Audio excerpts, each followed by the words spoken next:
Jangan bilang polisinya, banyak yang sakit hati loh. Untung aja polisinya itu nggak kayak waktu TNI, waktu atasannya itu dimaki. Dibilang organisasi, apa itu sama bapak, siapa itu. Jangan membuat polisi satu republik ini dibenci gara-gara Mbak Nana. Nggak semua polisi itu begitu Mbak Nana. Harusnya Mbak Nana bilang oknum. Berani nggak sebut nama kayak aku? Najwa Shihab disindir dan dikritik oleh Nikita Mirzani karena menyinggung soal gaya polisi yang hedon. Ia menilai kalau tidak semua polisi itu suka kemewahan dan lebih baik menggunakan kata oknum. Entah kenapa gue nggak suka dengan penggunaan kata oknum. Untuk semua aib institusi yang tidak mungkin diakui, penggunaan kata ini menyediakan jalan keluar yang menyebalkan. Ya, terkesan seolah bukan bagian.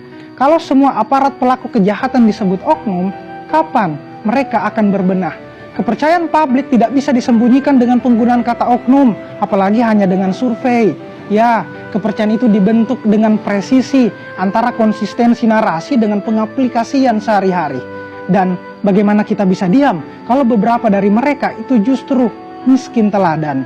Ya, sebagai contoh, kasus penembakan Brigadir J, ada banyak aparat polisi yang terlibat skenario pembunuhan. Bagaimana kita bisa diam melihat kondisi seperti ini? Dan Pak Kapolri pun bilang kalau orang yang mengkritik polisi itu adalah sahabat Kapolri. Jadi saya dan Mbak Nana dan mungkin yang hari ini mengkritik polisi itu sahabat Kapolri. Tapi kalau ada yang kepanasan gara-gara polisi dikritik, kira-kira sahabat siapa ya? Dan Nikita Mirzani pun bilang kalau sebaiknya Mbak Nana ini mengomentari hal-hal yang merugikan negara. Kalau saya pikir mungkin sudah tidak terhitung banyaknya, ada banyak tayangan mulai dari Mata Najwa, narasi yang berusaha dihadirkan oleh Najwa Shihab. Dan kenapa banyak publik yang lebih percaya kepada Najwa Shihab? Karena keberhasilannya membangun konsistensi narasi dengan pengaplikasiannya sehari-hari dengan berani tapi tidak bodoh dan tidak cari sensasi. Gimana melihat ini? Kalian di tim Mbak Najwa atau Mbak Nikita Mirzani? Debat tetap pakai adab ya.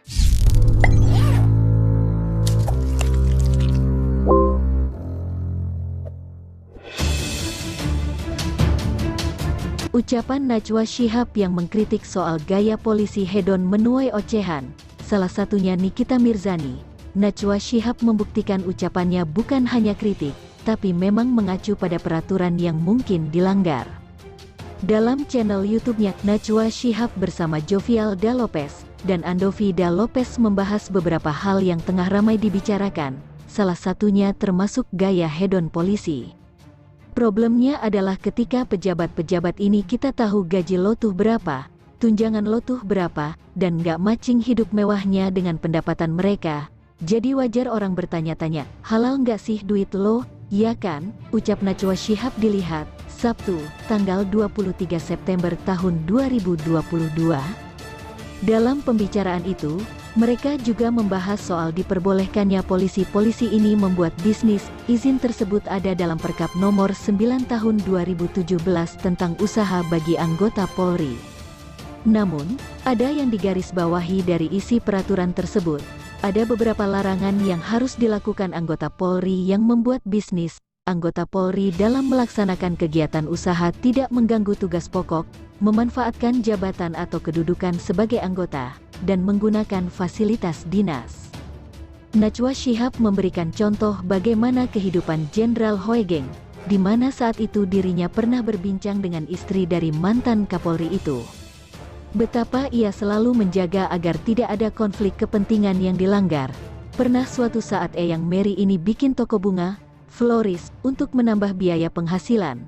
Waktu itu Jenderal Hoegeng belum jadi polisi sebetulnya, jabatannya masih menjadi kepala imigrasi tahun 60-an. Begitu dia dapat jabatan itu, polisi Eyang Mary langsung suruh tutup toko bunganya, karena Jenderal Hoegeng takut orang datang sengaja beli ke toko bunganya untuk mendekati Jenderal Hoegeng, cerita Najwa. Pernah Eyang Mary, dikatakan Najwa Shihab, menceritakan ingin ke Belanda menengok ayahnya yang sakit, mendapat bantuan dana dari saudara di Belanda dan uang pribadi untuk beli tiket. Jenderal Hoegeng tetap melarang. Jenderal Hoegeng melarang, nggak boleh istri Kapolri pergi ke luar negeri karena nggak boleh terlihat bermewah-mewah dan nanti orang bertanya-tanya kok bisa sih pelesiran ke luar negeri. jadi akhirnya nggak jadi pergi ke Belanda. Ayahnya terlanjur wafat dan tidak bertemu, sambungnya. Najwa Shihab juga memperlihatkan adanya larangan pamer kemewahan bagi anggota Polri.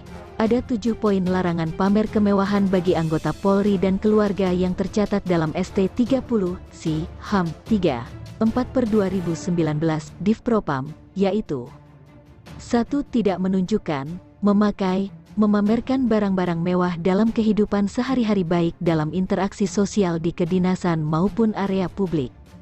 2. Senantiasa menjaga diri, menempatkan diri pola hidup sederhana di lingkungan institusi Polri maupun kehidupan bermasyarakat. 3. Tidak mengunggah foto atau video pada medsos yang menunjukkan gaya hidup yang hedonis karena dapat menimbulkan kecemburuan sosial. 4. Menyesuaikan norma hukum, kepatutan, kepantasan, dengan kondisi lingkungan tempat tinggal. 5. Menggunakan atribut Polri yang sesuai dengan pembagian untuk penyamarataan. 6. Pemimpin Kasatwil, perwira dapat memberikan contoh perilaku dan sikap yang baik, tidak memperlihatkan gaya hidup yang hedonis terutama bayangkari dan keluarga besar Polri. 7. Dikenakan sanksi yang tegas bagi anggota Polri yang melanggar. Najwa Shihab mendapat serangan usai bicara soal gaya hedon polisi, saat menyampaikan sepatah dua patah kata usai menerima penghargaan sebagai public figure inspiratif terpopuler pada Television Award 2022. Najwa Shihab kembali bersuara. Teman-teman, hari ini, di tengah tsunami informasi dan virus dusta yang meracuni udara, saya percaya salah satu tugas jurnalisme adalah menggaungkan suara publik. Sesederhana itu sebenarnya yang saya lakukan dan dilakukan begitu banyak jurnalis lain. Menyuarakan apa yang kami anggap penting, ada banyak kebenaran, manis atau pahit yang semuanya harus berani dibicarakan secara bersama-sama hari ini, kata Najwa Shihab. Najwa Shihab juga bicara soal adanya upaya intimidasi yang berusaha untuk merobohkan nyali. Menurutnya, siapa saja bisa mengalami hal itu.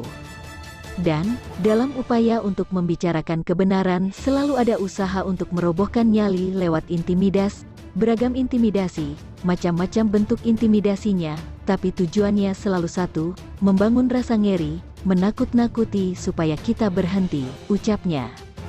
Siapapun bisa mengalami itu, populer karena karya dan juga karena tindakan sehari-hari yang menginspirasi. Inspiratif itu sebenarnya punya daya tular, karenanya mari rapatkan barisan, mari saling merapatkan nyali, memperjuangkan nilai integritas, toleransi, pentingnya partisipasi, supaya selalu ada orang-orang di luar sana yang juga menolak berhenti dan terus berani, tegas Najwa Shihab. Rabbil Alamin, terima kasih banyak atas penghargaan ini. Teman-teman, hari-hari ini di tengah tsunami informasi dan virus dusta yang meracuni udara, saya percaya salah satu tugas jurnalisme adalah menggaungkan suara publik. Sesederhana itu sebetulnya yang saya lakukan dan dilakukan oleh begitu banyak jurnalis lain. Menyuarakan apa yang kami anggap penting. Ada banyak kebenaran, manis atau pahit, yang semuanya harus berani dibicarakan secara bersama-sama hari ini. Dan dalam upaya untuk membicarakan kebenaran, selalu ada usaha untuk merobohkan nyali lewat intimidasi, beragam intimidasi, macam-macam bentuk intimidasinya. Tapi tujuannya selalu satu.